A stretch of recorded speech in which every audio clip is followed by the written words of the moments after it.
Sejam muito bem-vindos a mais um episódio do Bloco Podcast. Eu sou o Quinteiro, você me encontra no X por @Hugo_Quinteiro. No episódio de hoje vamos falar sobre BRICS-Pay, alternativa fiduciária ao SWIFT. Comigo tem o Felipe, o investidor descentralizado. Tudo bem, Felipe? Tudo tranquilo, você me encontra também no Twitter, no @investidordesk, DSC, porque não coube descentralizado.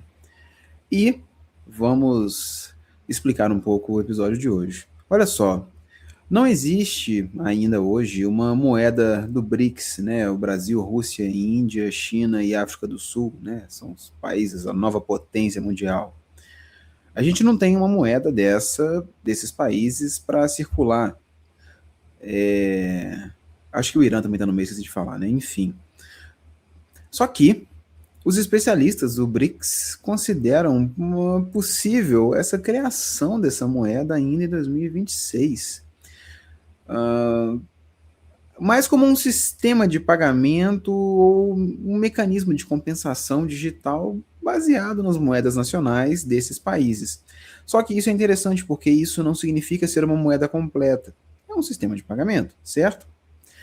Então, esse projeto, ele existe com o nome de BRICS Pay, que é uma plataforma que foi pensada para permitir transações diretas entre moedas locais dos países do BRICS, portanto, real, yuan, rublo da Rússia e por aí vai, sem que você precise converter, por exemplo, para dólar no meio do caminho e mandar via SWIFT, por exemplo. Então, a gente tem aí essa proposta, né, das nossas grandes potências, né, que vão, quem sabe, né, daqui a pouco a gente vai estar usando isso daí, né? O que você acha? Bom, vai ser mais difícil. Mas Verdade, desculpa. Cara, eu sou a favor de um sistema alternativo ao SWIFT. Sim. As Isso é sempre bom, né? criptomoedas, sim, as criptomoedas são um sistema alternativo ao SWIFT.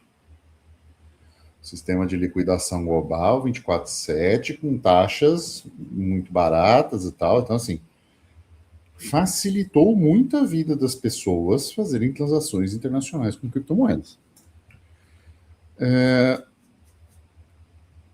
Daí a eu ser a favor de sistemas fiduciários já é um salto um pouco Distante, né?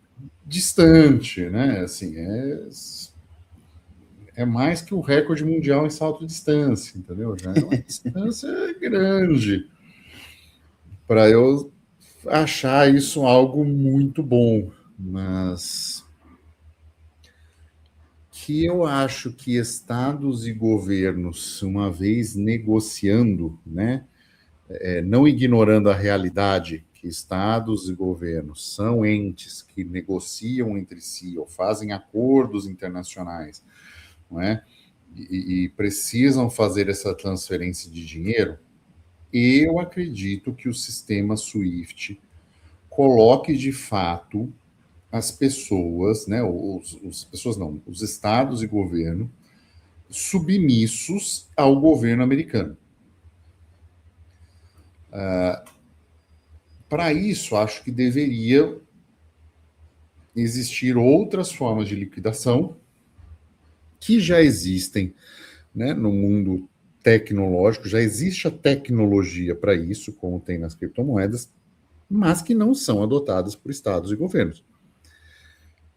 Então, se você for ver desse prisma distorcido, sim, é vantajoso que surja outro sistema que funcione independentemente de duas coisas: do dólar e do controle dos Estados Unidos sobre o sistema SWIFT de pagamentos.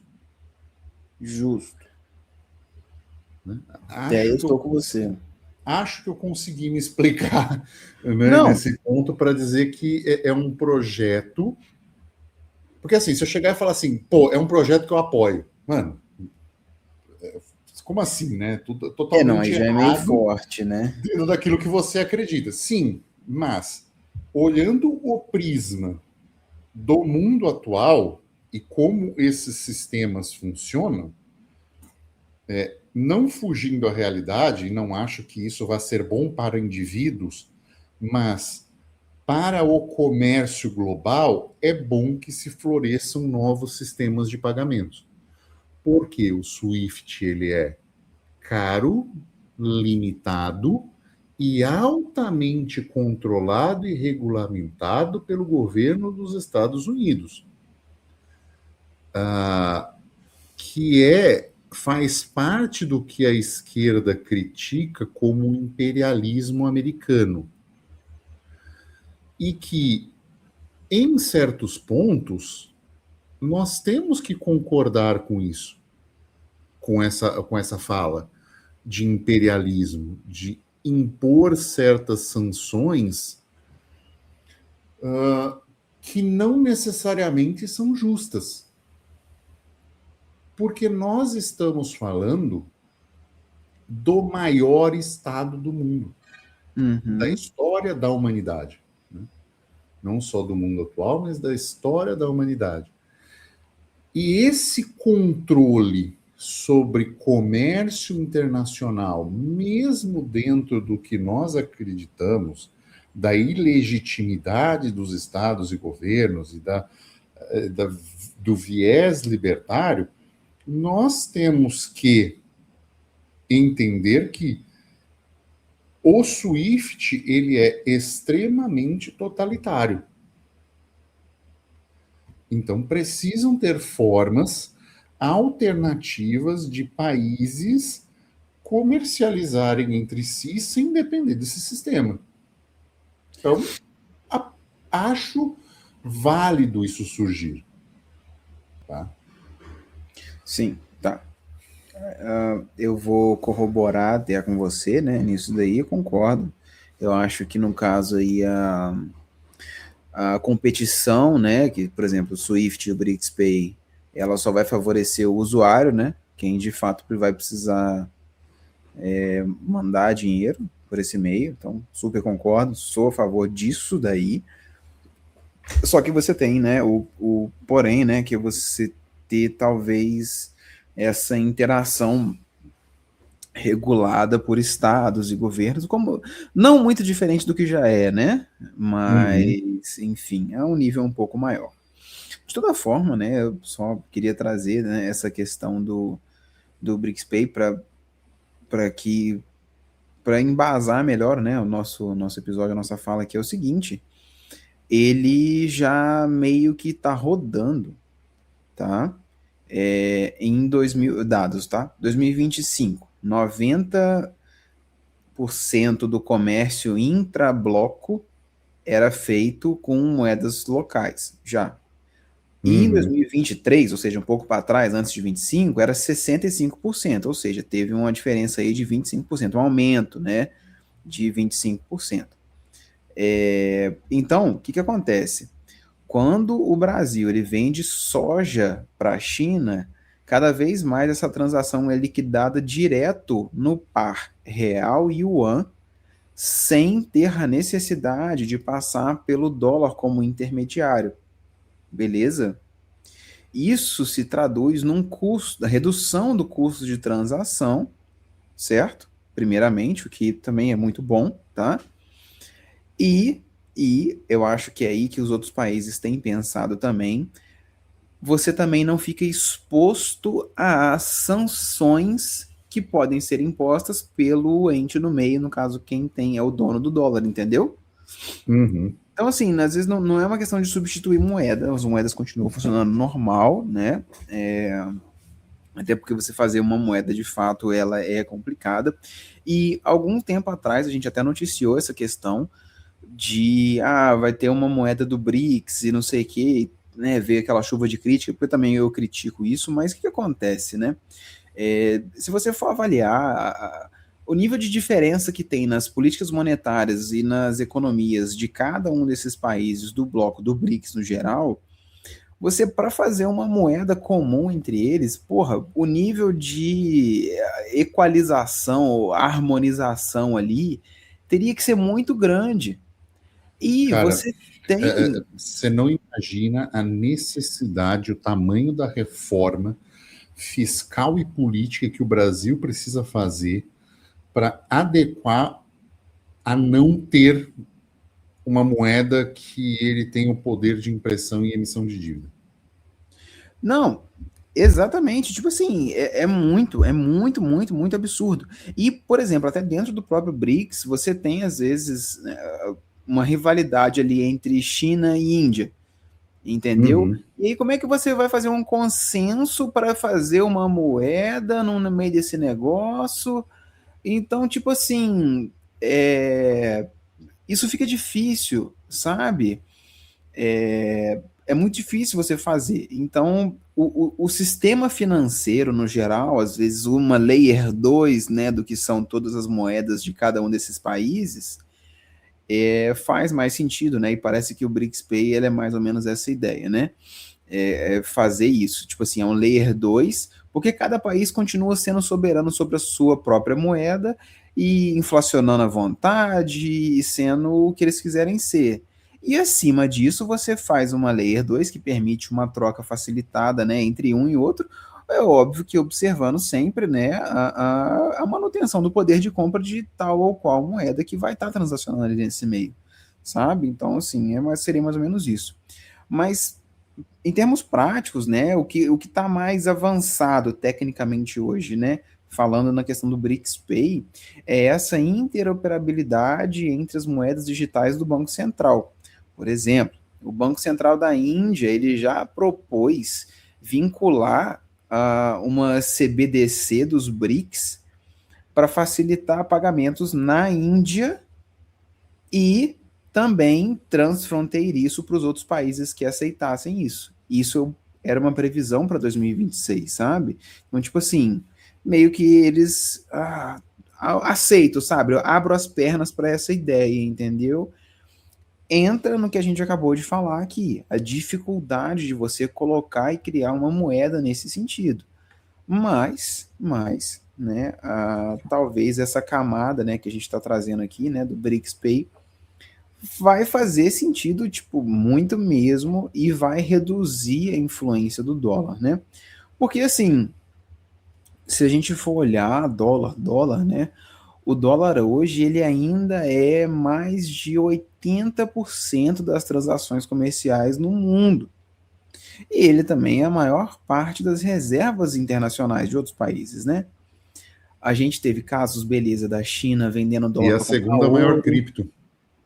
E a segunda maior cripto. Então, tipo assim, As stablecoins de dólar somadas são a segunda maior cripto. então, E tipo daqui a assim, pouco vai realmente. ser só o SDT. Por quê? Então, não, vai ser só o SDT sozinho, vai ser a segunda maior. Ah, tá, vai ser a maior, tá. Beleza, é isso mesmo. Então, fiquem de olho nisso, que assim, mas a cripto não tem nada de tem, sim, senhor. Não, tem, pô, claro que tem.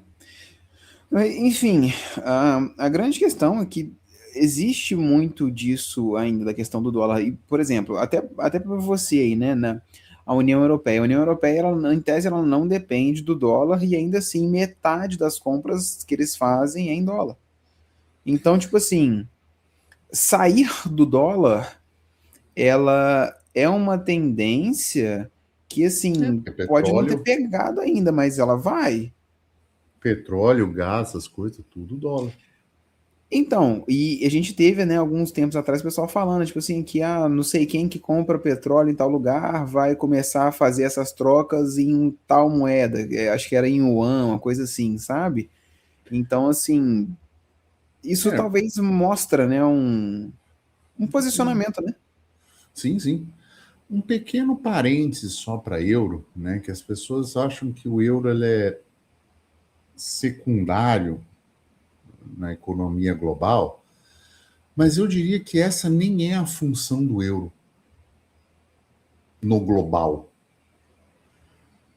O euro ele funciona muito mais como um estabilizador da Europa e um estabilizador de políticas públicas da Europa para evitar um endividamento extremo dos estados do que qualquer outra coisa. É uma moeda do bloco. Eles não estão.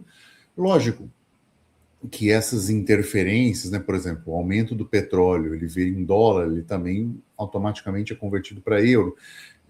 Essas coisas acontecem. A Europa como um todo está sujeita ao padrão dólar. Mas ter uma moeda local que resolva as transações entre a Europa é muito bom, dentro da legitimidade do Estado, blá, blá, blá, blá, blá. Mas é bom, porque as políticas locais deixavam fiduciárias, deixavam isso aqui um caos. Não vivi isso, mas assim, primeiro eu estou imaginando e depois eu estou olhando a história. Porque quando era o padrão metálico, o câmbio era a diferença de preço.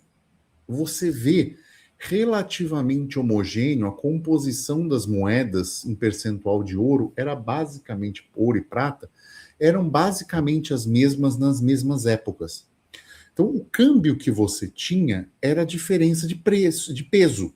Então, essa moeda aqui tem 40 gramas e essa moeda aqui da França tem 40 gramas e essa moeda aqui de Portugal tem 25. Então, se você, entendeu? Você fazia o câmbio em cima disso, dessa conversão de moedas. Era isso a conversão. Agora, quando a coisa foi para o fiduciário, isso aqui virou um salseiro do caramba.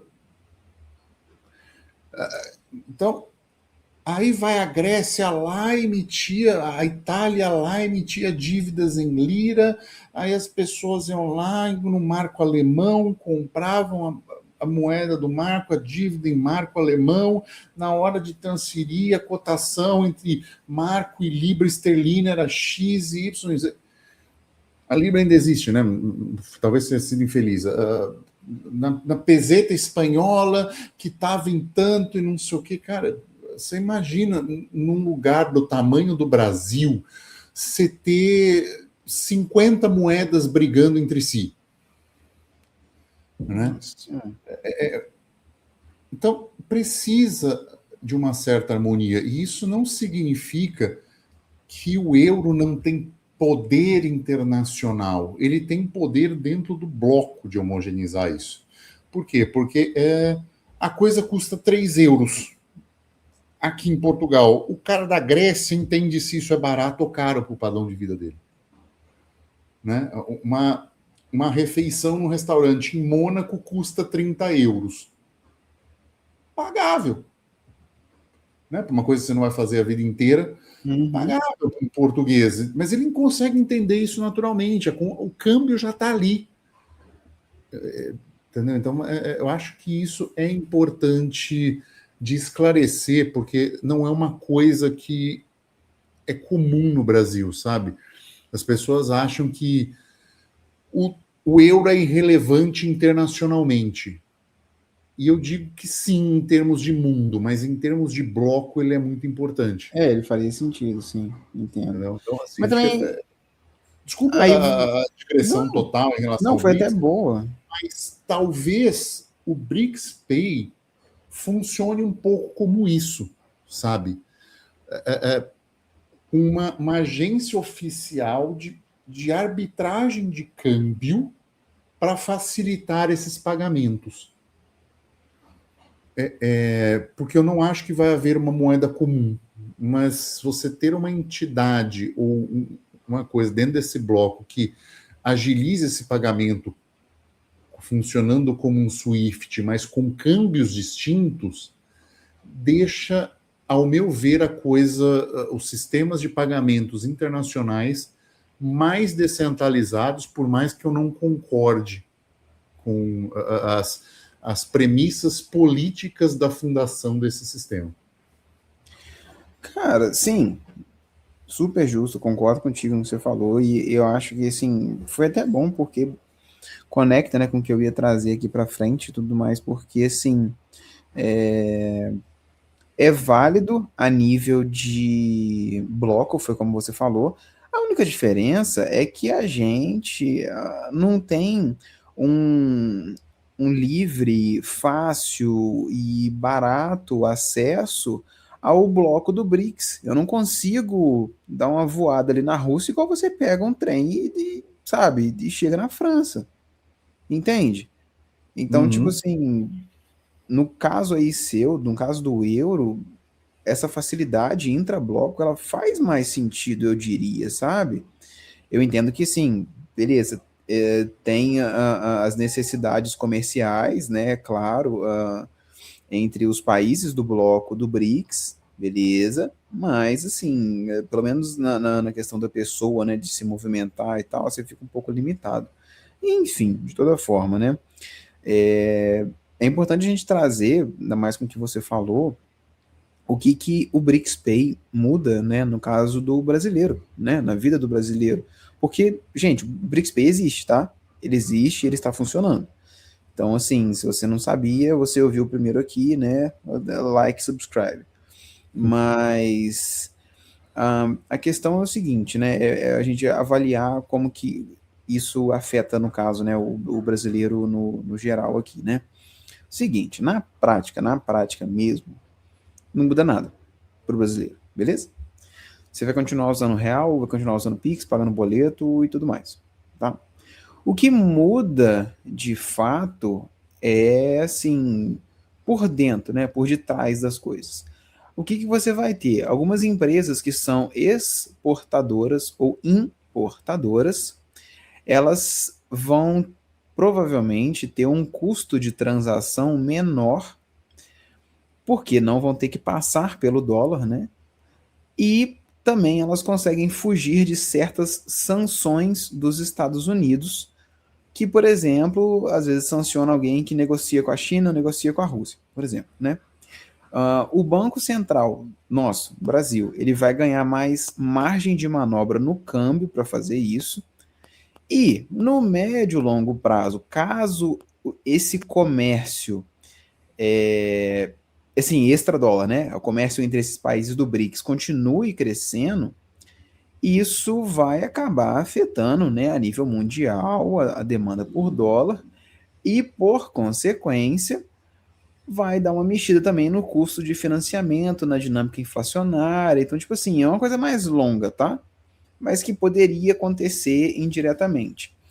Isso é a tese original, né, do BRICS Pay. Essa é a tese verdadeira, é a tese que eles vão vender para você, trazer para você.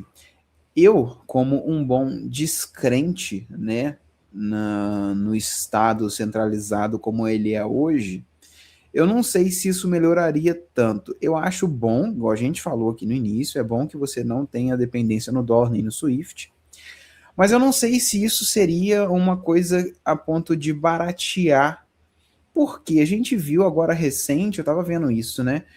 O Lula quer botar mais taxa nos carros elétricos da China porque eles estão competindo demais no mercado e as outras montadoras estão tendo que baixar preço. Porra, maravilhoso. O preço de carro só tá baixo, assim, o preço de carro baixou no Brasil porque os BYD estão entrando aí, tipo, muito mais em conta com muito mais tecnologia. Aí o preço dos outros carros está baixando. Aí, porque o preço dos outros carros está baixando, o jumento do Lula quer ir lá e botar a taxa na porra do carro da China. Então, tipo assim, de que adianta eu ficar usando BRICS Pay, né? E em tese, vai reduzir a dependência do dólar, você não vai ficar exposto a sanções, eu não sei o que, compra da China, blá blá blá. Se o cara mete taxa nas paradas da China, de que adianta? De porra nenhuma, né? Então, assim, mais uma vez, eu entendo a demanda e mais uma vez eu sou a favor, né, de você diminuir a dependência no Swift. É super válido até aí. Agora, eu não acho que isso é uma boa solução. Eu acho que ela é uma solução intermediária aceitável, Mas, honestamente, e eu já falei isso inúmeras vezes, eu acho que a gente, as pessoas e as empresas, etc., deveriam avaliar o uso de criptomoedas para fins de trocas voluntárias, mesmo que seja entre países, entendeu? Porque isso é o que de fato vai possibilitar com que a gente tenha uma mais soberania, entende? Porque aí já não depende do uma troca Brasil e China. É simplesmente uma troca entre a empresa tal, que por acaso está no Brasil, e a empresa tal, que por acaso está na China, e elas optaram a trocar Bitcoin entre elas. E boa, entendeu? É Posso muito fazer uma melhor dessa forma. provocação Faça uma de provocação. conceitual? Liquidar em USDT é validar um Swift 2.0? Puta que pariu, vai a gente fazer outro episódio. Então, é por isso que eu falei Bitcoin. Exatamente por isso que eu Sim, falei sim, sim, assim. sim, sim. Eu não Eu entendi. pensei nisso daí, mas eu falei Bitcoin por causa disso. Porque se eu tô falando de fugir do Swift, eu não teria como eu falar pra gente acertar em USDT, né? Mas Eu a ideia realmente é essa. concordo. Acho que isso vale um outro episódio. Não, vale, A vale. gente A ideia é mostrar, bem essa. enfim, mostrar o SDT que bloqueia, enfim, é algo a gente a ser discutido, explorado com mais calma, mas por isso que existem criptos e criptos, né? Sim, exatamente. Por isso que a gente, por mais que fale muito bem do SDT, e é uma ótima coisa para você usar, você tem que tomar muito cuidado, porque não é só isso, entendeu? Porque não é só utilizar o SDT. Não é só pegar e, usei. Não. Eles podem te travar, tem muita coisa que pode acontecer, entendeu? Então, tipo assim, você tem que ir devagarzinho, sabe?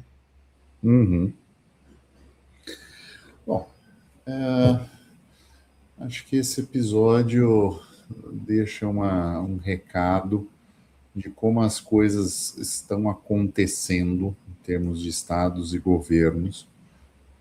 Já estão implementadas, já estão funcionando, como, como o bloco do BRICS vem se mostrando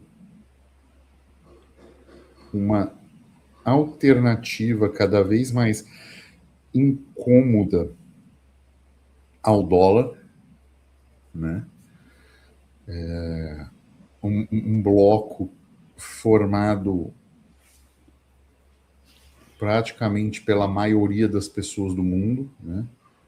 Brasil 200 milhões, China 1 bilhão e 300, Índia mais 1 bilhão, fora os países, entre aspas, menores, nós já temos um bloco que pesa relevante em termos de mundo, mas que ainda não tem força sozinho para se fechar num bloco econômico com baixíssima dependência externa desse bloco, né? Você tem países com baixo poder de consumo da população